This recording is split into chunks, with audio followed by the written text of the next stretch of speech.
MP के किसानों से पीएम मोदी का वर्चुअल संवाद। नए कृषि कानून सभी सरकारों की सहमति से ही बनाए गए। करोड़ों रुपए का घोटाला करने वाले कमलनाथ एंड कंपनी को बचाने में जुटी शिवराज सरकार। चुनाव आयोग के निर्देश के बाद भी एफआईआर दर्ज करने में देरी। कांग्रेस में परिवारवाद की एक और मिसाल। कांतिलाल भूरिया के पुत्र विक्रांत भूरिया बने युवक कांग्रेस के अध्यक्ष। युवक कांग्रेस नेताओं ने चुनाव में धांधली के आरोप लगाए। कांग्रेस के उपवास पर कार्यक्रम पर गृहमंत्री डॉक्टर नरोत्तम मिश्रा का कटाक्ष। प्रदेश में पहले जमकर भ्रष्टाचार कर ओवर ईटिंग की और अब उपवास की नौटंकी कर रहे कमलनाथ। कोरोना काल के बाद शिवराज सरकार का प्रदेशवासियों को एक और झटका। बिजली 2% हुई महंगी।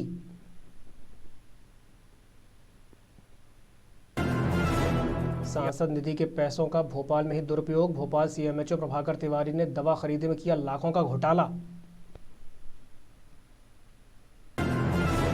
भोपाल में ही किसानों के साथ लूटमार कर रहे बिजली कर्मचारी। चौथ वसूली से किसान बुरी तरह त्रस्त।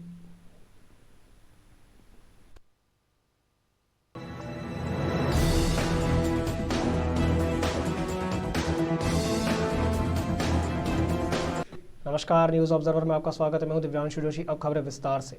नए कृषि बिल को लेकर देश में मचा बवाल थमने का नाम नहीं ले रहा है। दिल्ली में जहां हजारों किसान दिल्ली को घेरे बैठे हैं, तो वहीं अन्य प्रदेश में भी इसकी शुरुआत हो गई है। इस संबंध में पीएम मोदी ने मध्य प्रदेश के किसानों से वर्चुअल संवाद करके उन्हें सरकार द्वारा किसानों के हित में किए जा रहे कार्यों की वास्तविकता बताई और कहा कि किसानों को कई विपक्षी दल बरगला रहे हैं। किसानों का ये कानून सभी सरकारों की सहमति से बना है, न कि रातों रात बनाया गया है। मध्य प्रदेश में प्राकृतिक आपदाओं से किसानों को भारी नुकसान पहुंचा है, जिसके लिए सरकार किसानों के खाते में नुकसान का पैसा पहुंचा रही है। हमारी सरकार की नीयत गंगा की तरह पवित्र है। एमएसपी जारी है और जारी रहेगी। हम एमएसपी के प्रति गंभीर हैं।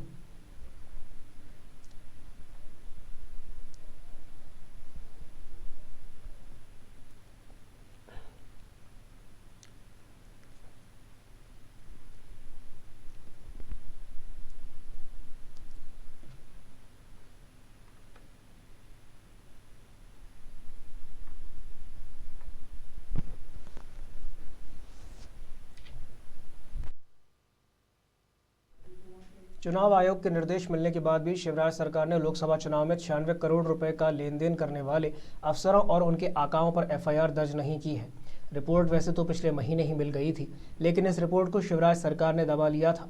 गुरुवार को बीजेपी प्रदेशाध्यक्ष वीडी शर्मा ने रिपोर्ट पर एफआईआर दर्ज करने का बयान जारी किया, लेकिन सीएम शिवराज सिंह चौहान ने यह कहकर मामला टाल दिया है कि अभी रिपोर्ट की जांच होगी और उसके बाद ही दोषियों पर कार्रवाई होगी।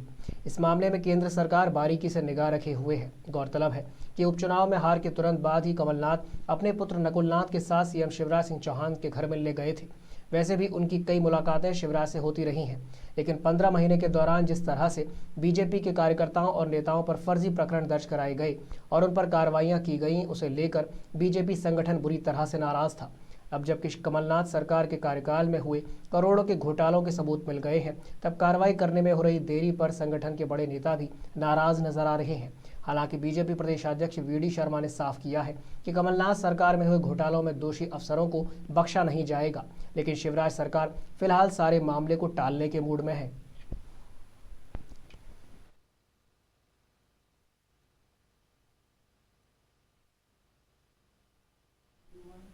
मध्य प्रदेश युवा कांग्रेस में एक बार फिर से परिवारवाद का परचम फहरा गया है। कांग्रेस विधायक कांतिलाल भूरिया के पुत्र विक्रांत भूरिया को युवक कांग्रेस का अध्यक्ष चुना गया है। ऑनलाइन हुए इन चुनावों में गड़बड़झाला होने के आरोप विवेक त्रिपाठी व अन्य नेताओं ने लगाए हैं। हालांकि अभी कोई भी नेता इस पर बयान देने को राजी नहीं है।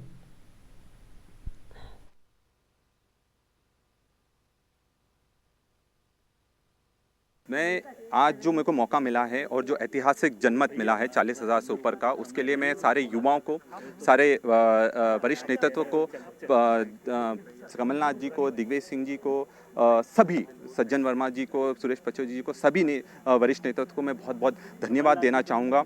और जो युवाओं ने एकजुट होकर जो इशारा करा है कि अब युवा चुप नहीं बैठेगा, ज़मीनी स्तर पर पूरा संघर्ष करेगा, उनकी लड़ाई हम लड़ेंगे और जितने भी जिसका संघर्ष होगा वो हमारा संघर्ष मानकर हम पूरी लड़ाई लड़ेंगे। दिग्विजय सिंह जी और कमलनाथ जी से आप मिले, क्या कहा दोनों ने?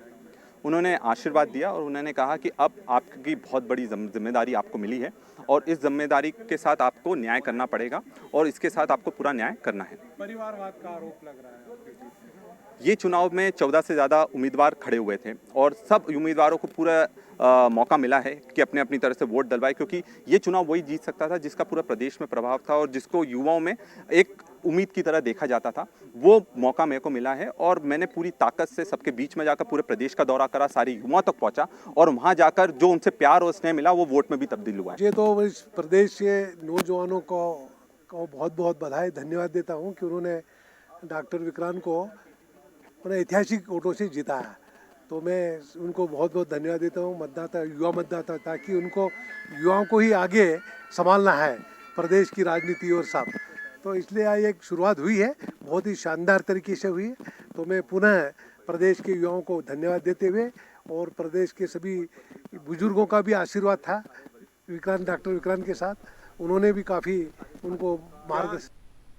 कांग्रेस के उपवास कार्यक्रम पर गृह मंत्री डॉक्टर नरोत्तम मिश्रा ने कटाक्ष करते हुए कहा है कि कमलनाथ सरकार ने 15 महीने मुख्यमंत्री रहते हुए विभिन्न विभागों में घोटालों के जरिए जो करोड़ों रुपए डकारे, उनकी ओवर ईटिंग के कारण ही कांग्रेस को अब डाइटिंग की जरूरत पड़ रही है। उन्होंने कहा कि कांग्रेस के कुछ नेताओं की कलई खुल चुकी है, अब वे कुछ भी नौटंकी करें लेकिन जनता की निगाह से बचने वाले नहीं हैं।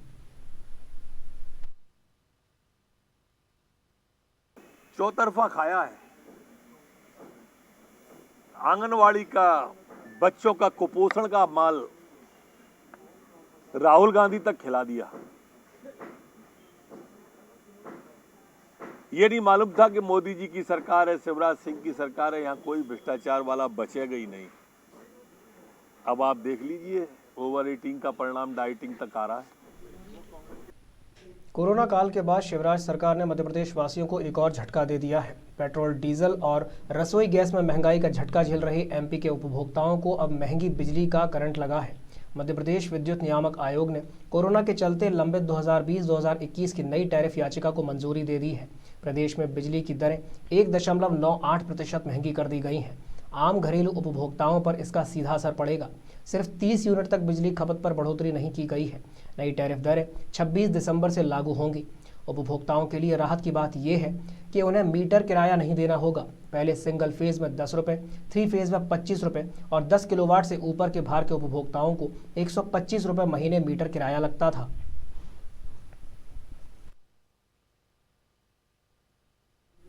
भोपाल के प्रभारी सीएमएचओ डॉक्टर प्रभाकर तिवारी ने कोरोना काल में मरीजों के इलाज के लिए सांसद प्रज्ञा ठाकुर और दिग्विजय सिंह द्वारा दिए गए 1.25 करोड़ रुपए की राशि से दवा खरीद में घोटाला कर दिया। इस मामले में आरोपी सीएमएचओ को हटाकर पूरे मामले की जांच करने की मांग सीएम शिवराज सिंह चौहान से की गई है। सांसद निधि की राशि से बिना अनुमति दवा खरीद तथा फर्जी बिल लगाने के मामले में शासन स्तर पर डॉक्टर प्रभाकर तिवारी की जाँच तो शुरू हो गई है, लेकिन उन्हें अभी तक पद से हटाया नहीं गया है। इसी वजह से जांच के भी खानापूर्ति के निपटने के आरोप लग रहे हैं।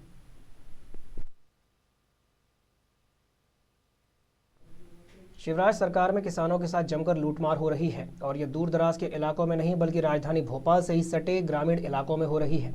बिजली विभाग के कर्मचारी चौथ वसूली के नाम पर किसानों के खेतों से तार खींच कर भाग रहे हैं और ऐसे में किसान अपनी फसल को पानी भी नहीं लगा पा रहे हैं। भोपाल के निकट प्रोटेम स्पीकर रामेश्वर शर्मा के इलाके के किसानों ने शिकायत की है कि बिजली कर्मचारी किसानों से 2-2 हज़ार रुपये मांग रहे हैं और ना देने पर तार खींचकर ले जाते हैं। ऐसे में ईमानदारी से बिल जमा करने वाले किसान भी परेशान हैं। बिजली कर्मचारी जल्दबाजी में बिना परीक्षण के ही तार लेकर भाग जाते हैं। इससे किसानों में जबरदस्त गुस्सा है। उन्होंने प्रोटेम स्पीकर रामेश्वर शर्मा से मांग की है कि वे तत्काल ऐसे कर्मचारियों को सस्पेंड कर उन पर कार्रवाई कराएं।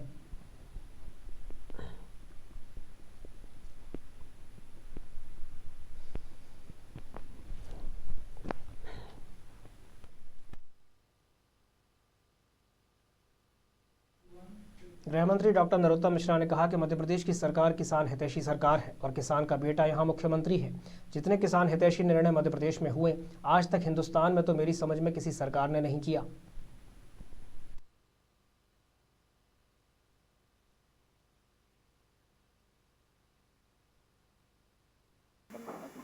मध्य प्रदेश की सरकार किसान हितैषी सरकार है और किसान का बेटा यहां पर मुख्यमंत्री है।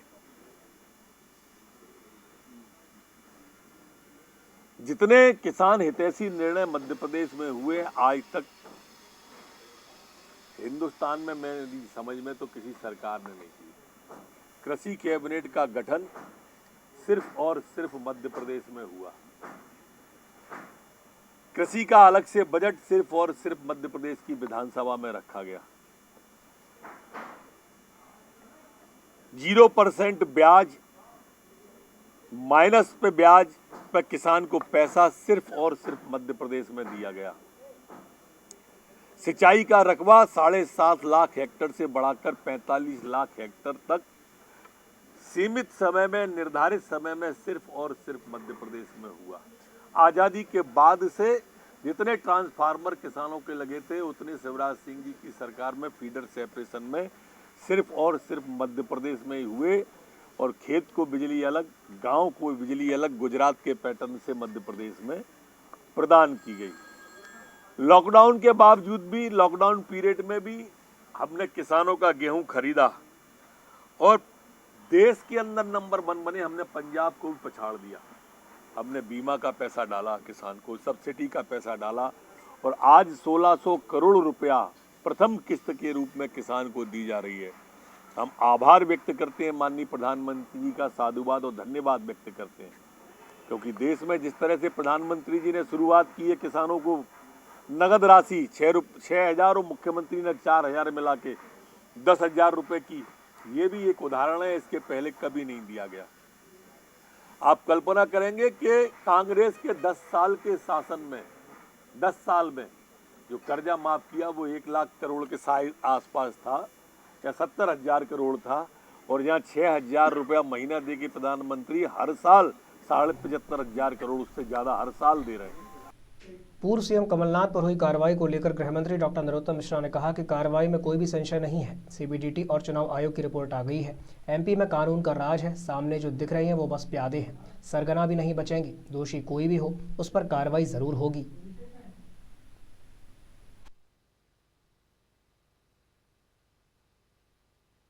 सीबीडीटी की रिपोर्ट आ गई हो जिसमें चुनाव आयोग ने स्पष्ट रूप से कह के भेज दिया हो, उसमें कार्रवाई का क्या संशय है। ये मध्य प्रदेश है, माननीय शिवराज सिंह जी की सरकार है, यहाँ कानून का राज्य है। ये जो सामने दिख रहे हैं ये तो मोहरे हैं, सरगना भी नहीं बचेगा, आप निश्चिंत रहो। दोषी कोई भी होगा उस पर कार्रवाई होगी। और इसलिए ये तय मान के चलो, कांग्रेस कितना भी ट्विस्ट कर ले इसको किसी और, उसकी बिंदु से जांच हुई है। अप्राइजल रिपोर्ट आ चुकी है। अप्राइजल रिपोर्ट में नामों के खुलासे सबके हो गए। इसलिए अब किसी और ये जो भी बात करे, देखो मित्रों 28 तारीख को आई है और छिंदवाड़ा का बयान आया है उसके बाद। मतलब वो लोगों को मालूम था कि मुझे संन्यास क्यों लेना है, आराम करना क्यों चाहते हैं। अब कहाँ चाहते हैं ये स्पष्ट नहीं है, पर क्यों चाहते हैं ये स्पष्ट था अप्राइजल रिपोर्ट के बाद। हम तब भी कहते थे कि मध्य प्रदेश का वल्लभ भवन दलालों का अड्डा बन गया है, अब सिद्ध हो गया।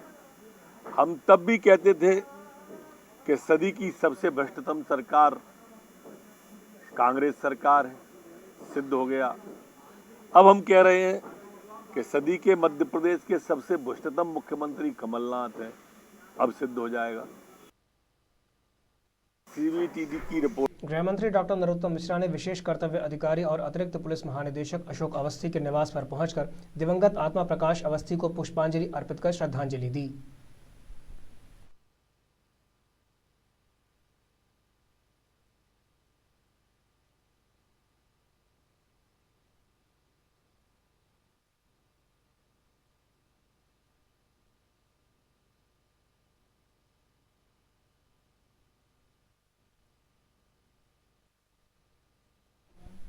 विक्रांत भूरिया के यूथ कांग्रेस के प्रदेश अध्यक्ष बनने पर पूर्व मंत्री सज्जन सिंह वर्मा ने कहा कि कांग्रेस अब और मजबूत होगी। नगरीय निकाय चुनावों में 80% युवाओं को मौका दिया जाएगा। कांग्रेस में परिवारवाद नहीं बल्कि योग्यतावाद को तरजीह दिया जाता है। कांग्रेस के किसी नेता का पुत्र जब नेता बनता है तो भाजपा को परिवारवाद दिखाई देने लगता है।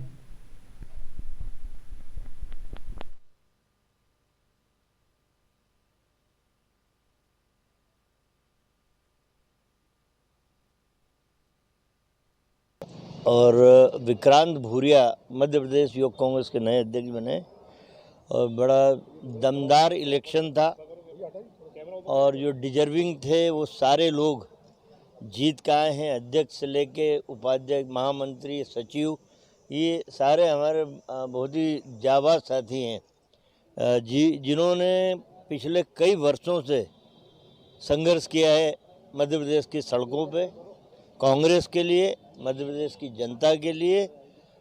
और मैं समझता हूँ कि जो टीम इस समय चुन के आई है यूथ कांग्रेस की, ये आने वाले 3 सालों में यूथ कांग्रेस के साथ साथ मध्य प्रदेश की कांग्रेस को जो एक मजबूती मिलना चाहिए वो इन युवा साथियों के हाथों से इसलिए मिलेगी कि इस समय मध्य प्रदेश में नगरीय निकाय के चुनाव हैं और कमलनाथ जी और हम सारे सीनियर लीडर ने इस बात की घोषणा कर दी है कि 80% यूथ को नगर निगम, नगर पालिका के चुनाव में टिकट दी जाएगी।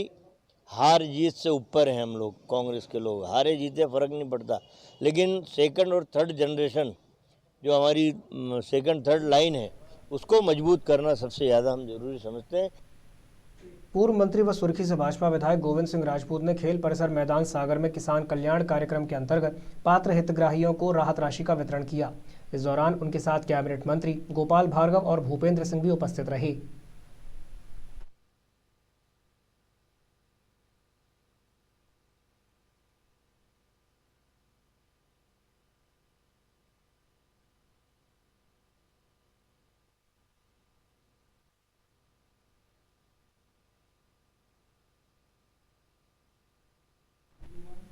आगर मालवा के सामुदायिक स्वास्थ्य केंद्र बड़ौद में जिला क्षय अधिकारी डॉक्टर राजेश गुप्ता की मेहनत रंग लाई। टीबी की जांच के लिए 2 नॉट मशीन की सौगात मिली है। मशीन की कीमत लगभग 17 लाख रुपए बताई जा रही है। मशीन का उद्घाटन नवागत सीएमएचओ डॉक्टर समंदर सिंह आगर ने किया एवं सीएमएचओ आगर ने अपने पहले बड़ौद दौरे पर पूरे अस्पताल का निरीक्षण किया एवं आवश्यक दिशा निर्देश दिए। साथ ही नई डिजिटल एक्सरे मशीन का भी आश्वासन दिया। इस मौके पर DHO doctor Rajeev Barsana, BMO doctor Vivek Pulaiya और जिला मीडिया अधिकारी आरसी इरवार मौजूद रहे।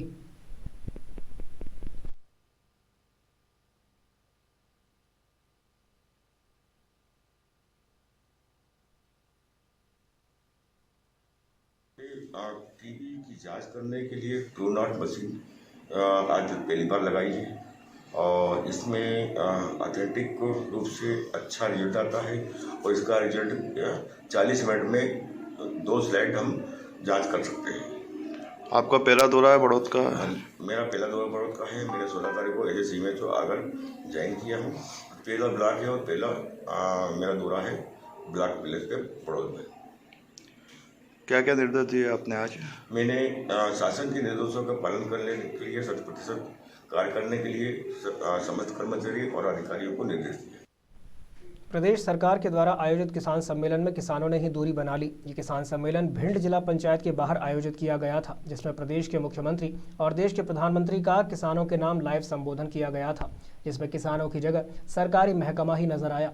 दरअसल केंद्र सरकार के किसान समर्थित बिलों के पास हो जाने के बाद से ही किसानों में आक्रोश पनप रहा है, जिसकी वानगी भिंड जिले में जिला पंचायत प्रांगण में आयोजित किसान सम्मेलन में देखने को मिली, जहां न्यूज ऑब्जर्वर ने पड़ताल कर वहां पर उपस्थित भीड़ का रियलिटी चेक किया। जब उनसे पूछा गया तो पता चला कि वहां पर स्व सहायता समूह के कर्ता धर्ता और कुछ स्वास्थ्य कर्मचारी उपस्थित थे। इस विषय में जब एक कर्मचारी से पूछा गया तो उसने बताया कि सम्मेलन में समूहों के लिए 1 दिवसीय प्रशिक्षण रखा गया था, जबकि NRLM के प्रभारी से उनका पक्ष जानने पर पता चला कि कोई प्रशिक्षण ही नहीं था। सम्मेलन में कुछ महिलाओं को स्व सहायता समूह का प्रशिक्षण दिलाने के नाम पर भी बुलाया गया था।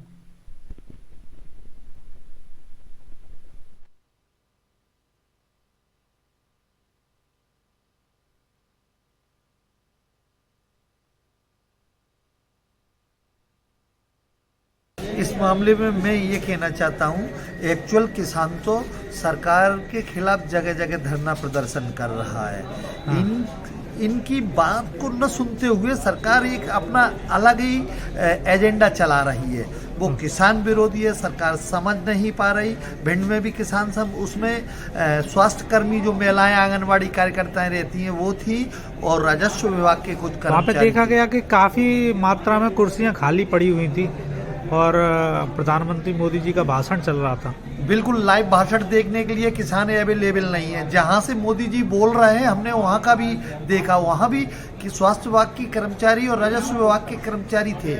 एक्चुअल किसान इनकी रैली उनको कब सम्मेलनों में सुनने के लिए नहीं आ रहा। चंदेरी थाने के अंतर्गत आने वाले ग्राम पंचायत खानपुर के गांव में कुशवाहा परिवार के एक व्यक्ति ने और एक आदिवासी महिला ने आग लगा ली। दोनों को चंदेरी अस्पताल में भर्ती करा दिया गया है। पुलिस मामले की जांच कर रही है।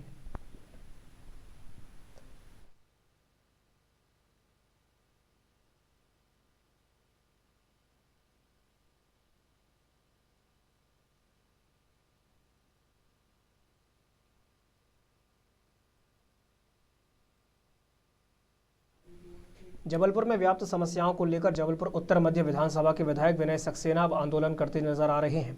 विधायक विनय सक्सेना ने एक पत्रकार वार्ता आयोजित कर पत्रकारों को जानकारी दी और कहा कि जिस प्रकार से जबलपुर में अव्यवस्थाएं देखी जा रही हैं, उसे लेकर अब कांग्रेस आंदोलन करेगी।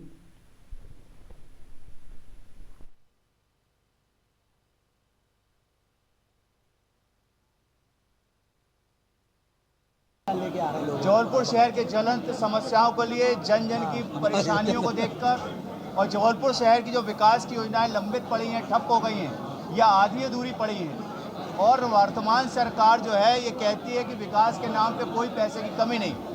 हमारे मुख्यमंत्री कहते हैं कि मैं अब रोतेला मुख्यमंत्री नहीं। तो हमने कल उनकी अलग जो जगाई है उनकी आँख खोलने के लिए कि जबलपुर शहर के कोने कोने में जो विकास है अधूरा पड़ा है।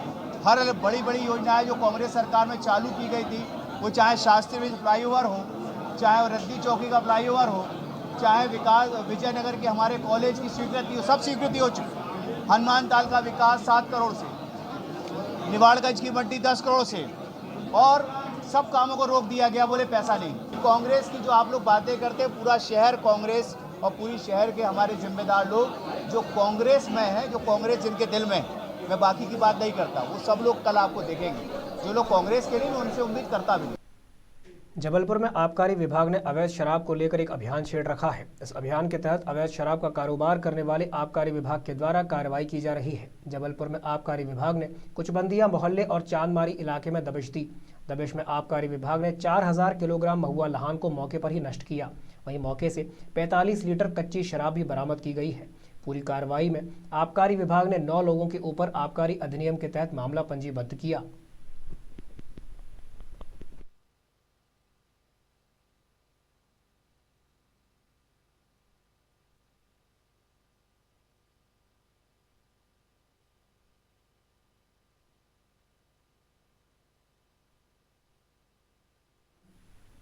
सतना के बेला प्लांट में कार्यरत कर्मचारी को ठेकेदार के द्वारा मारपीट कर प्रताड़ित किए जाने पर मुख्तियारगंज कमलाकर सतना जिला निवासी सतीश गुप्ता को जब सतना पुलिस ने न्याय नहीं मिला तो वो परेशान होकर न्याय की गुहार लगाने जिला जबलपुर पुलिस अधीक्षक कार्यालय जबलपुर पहुंच गया। लेकिन सतना का मामला बताकर यहां के जिम्मेदार अधिकारियों ने उन्हें पुनः जिला सतना के लिए भेज दिया। पीड़ित का आरोप है कि ठेकेदार द्वारा उसके साथ मारपीट की गई, उसके रुपए छीन लिए गए और मारपीट किए जाने पर उसके पैर टूट गया। पीड़ित अपने न्याय के लिए सतना से जबलपुर के चक्कर काट रहा है, लेकिन उसकी सुनने वाला आज तक कोई नहीं है।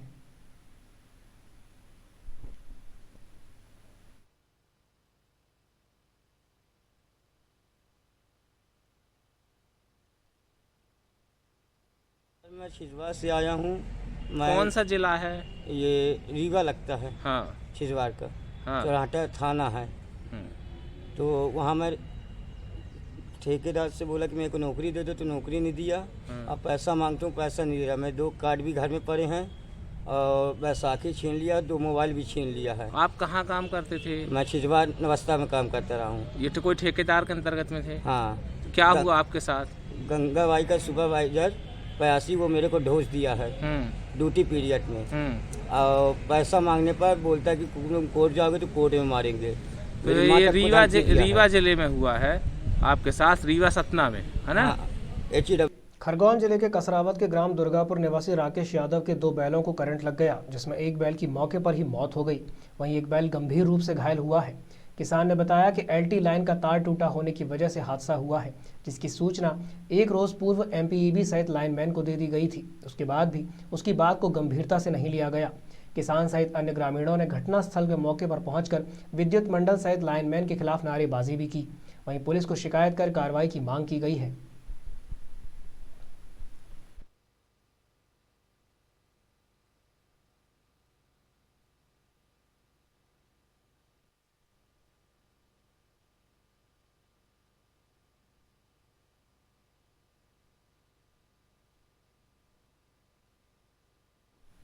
खरगोन जिले के कसरावत में किसान सम्मेलन कार्यक्रम का ऑनलाइन प्रसारण किया गया। किसान सम्मेलन कार्यक्रम में एसडीएम संघ प्रिय आईएसआई तहसीलदार केसी सोलंकी, नायब तहसीलदार राहुल सोलंकी, समाजसेवी राजेश बड़ौले, प्रहलाद तंवर, कृषक आदि उपस्थित रहे।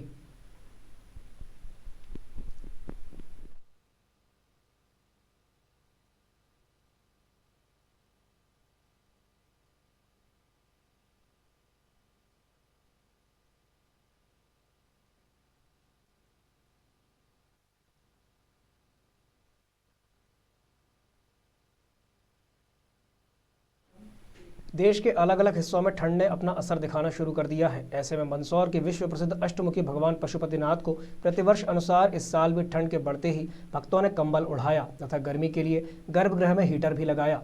कहने को किसी के लिए भी अंधविश्वास का प्रतीक हो सकता है, लेकिन बाबा के भक्तों का मानना है कि जब ठंड का प्रकोप ज़्यादा होता है तब भगवान पशुपतिनाथ महादेव को कंबल उड़ाने से क्षेत्र में फसलों पर और आम जनमानस पर ठंड का प्रकोप नहीं पड़ता। आपको बता दें कि मध्य प्रदेश के मंदसौर में विश्व की सबसे बड़ी भगवान पशुपतिनाथ की विशालकाय अष्टमुखी प्रतिमा है, जिसके दर्शन करने देश विदेश से श्रद्धालु मंदसौर आते हैं। विश्व में 2 जगह भगवान पशुपतिनाथ के मंदिर हैं, जिनमें से एक नेपाल में है तो वहीं दूसरा मंदसौर में है। नेपाल में जहां 4 मुखी प्रतिमा है, लेकिन मध्य प्रदेश के मंदसौर में अष्टमुखी प्रतिमा है।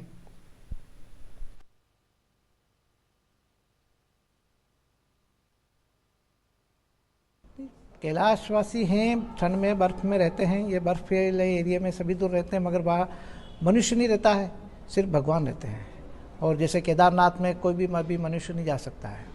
इस तरीके से अपन जहाँ रहते हैं अपन अपने हिसाब से भगवान जी का सेवा करते हैं और भगवान जी को लाड़ लड़ाते हैं। आस्था के अनुसार जो भी ठंड का बचाव होता है अपन हर संभव मनुष्य अपनी तरफ से कार्य करते हैं और भगवान जी की सेवा पूजा से संतुष्ट होता है। कितने वर्षों से जो है ये जब से भगवान की स्थापना हुई है तब से भगवान पशुपतिनाथ जी को ऊनी वस्त्र उड़ाने की और सिगड़ी रखने की, पहले हीटर नहीं थे, पहले सिगड़ी रखते थे, कोयले की सिगड़ी से भगवान को गर्माहट देने का प्रयास किया जाता था और भगवान के इस निज मंदिर में सिगड़ी जला करके तापने के लिए व्यवस्था कर जाती थी। औद्योगिक नगरी पीथमपुर में जिला प्रशासन एवं फूड विभाग ने मैकवेल फूड प्रोडक्ट में संयुक्त कार्रवाई की। फूड विभाग के अधिकारी सचिन लोगरिया ने बताया कि जिला प्रशासन एवं खाद्य औषधि प्रशासन विभाग की यह कार्रवाई खाद्य एवं औषधि प्रशासन विभाग व जिला कलेक्टर आलोक सिंह के निर्देशन पर निरीक्षण के दौरान की गई।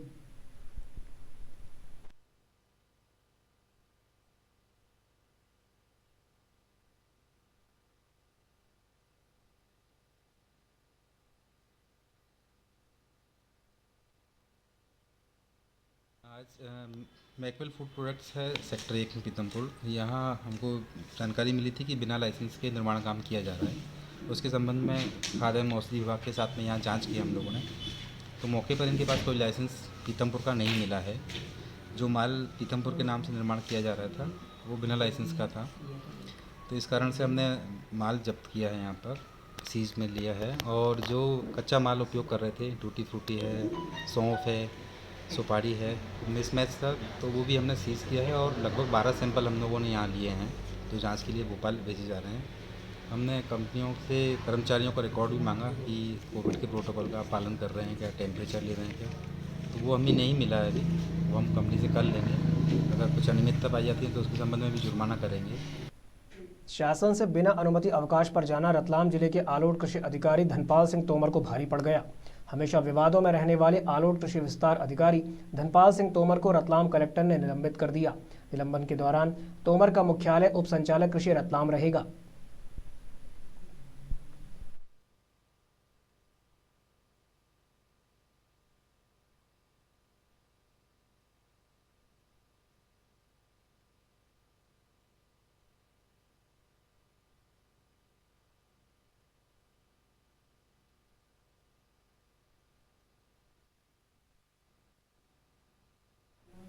रतलाम में पुलिस अधीक्षक गौरव तिवारी के निर्देशन में चलाए जा रहे अवैध शराब की बिक्री व परिवहन अभियान की धरपकड़ हेतु चलाए जा रहे विशेष अभियान के तहत ताल पुलिस ने मुखबिर की सूचना पर 2 अलग अलग मामलों में 74 पेटी शराब जब्त की है, जिसकी अनुमानित कीमत 2 लाख से अधिक बताई जा रही है, जिसमें एक आरोपी को गिरफ्तार किया गया है। वहीं एक आरोपी अभी भी फरार है, जिसकी तलाश जारी है।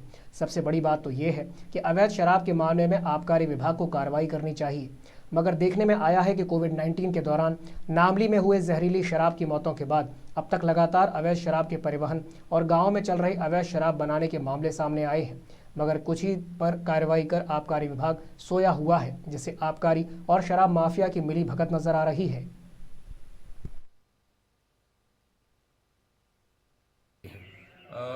ये ताल क्षेत्र में मुखबिर सूचना पर वहाँ ताल थाना पुलिस के द्वारा कार्रवाई की गई है। उसमें 2 अलग अलग प्रकरणों में कुल 74 पेटी शराब पकड़ी है और इसमें राजस्थान लेबलिंग कुछ शराब है और कुछ शराब पे लेबल नहीं है, जिसमें अभी एक आरोपी अरेस्ट है, एक आरोपी अभी फरार है। उनसे कहाँ से लाए हैं, कहाँ बेच रहे थे या सारी चीज़ें कर रहे थे, उसके संबंध में विवेचना कर रहे हैं। कुल कितने रुपए की लागत हो सकती है? लागत ये अलग अलग है, लगभग ये 2 लाख से ऊपर की शराब है। रायसेन के सिलवानी की ग्राम पंचायत उमरझिर में मनरेगा योजनाओं अंतर्गत मजदूरों से काम ना करवाकर जेसीबी मशीनों से तालाबों का निर्माण कार्य कराया जा रहा है और जनपद के अधिकारी कार्रवाई के नाम पर ग्राम पंचायत को संरक्षण देने में लगे हुए हैं, जबकि ग्रामीणों द्वारा ग्राम पंचायत में हुए घोटाले को लेकर शिकायत भी की जा चुकी है, लेकिन जनपद के अधिकारियों ने कोई कार्रवाई नहीं की है। हालांकि मुख्यमंत्री शिवराज सिंह चौहान के द्वारा पूर्व में सभी कलेक्टरों को निर्देश जारी किए गए थे कि रोजगार गारंटी योजना में मजदूरों से ही काम कराया जाए। अगर मनरेगा योजना में मजदूरों की जगह मशीनों से काम कराया जाता है तो संबंधित अधिकारी, उपयंत्री, सरपंच और मशीन मालिक के खिलाफ भी पुलिस थाने में एफआईआर दर्ज की जाएगी, लेकिन जनपद और नरेगा के अधिकारी अपनी मौन स्वीकृति देकर कार्रवाई के नाम पर इतिश्री कर रहे हैं।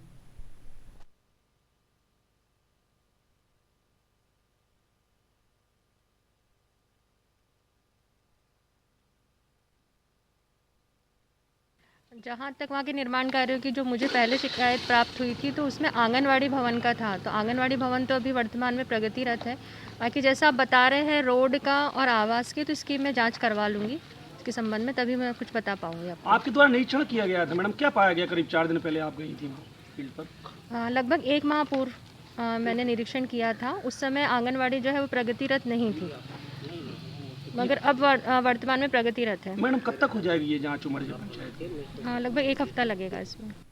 उज्जैन आईजी राकेश कुमार गुप्ता द्वारा अपराधों पर अंकुश लगाने को लेकर उज्जैन पुलिस कप्तान एडिशनल एसपी सीएसपी की समीक्षा बैठक ली।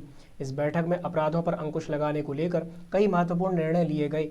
बैठक में मुख्य रूप से उज्जैन पुलिस कप्तान Sachin Kumar Shukla, city additional SP Amrendra Singh, ग्रामीण additional SP Akash Bhuria, IPS अफसर doctor Ravindra Verma, CSP Pallavi Shukla, DSP Sonu Parmar, CSP Vandana Chauhan व हेमलता अग्रवाल उपस्थित थे।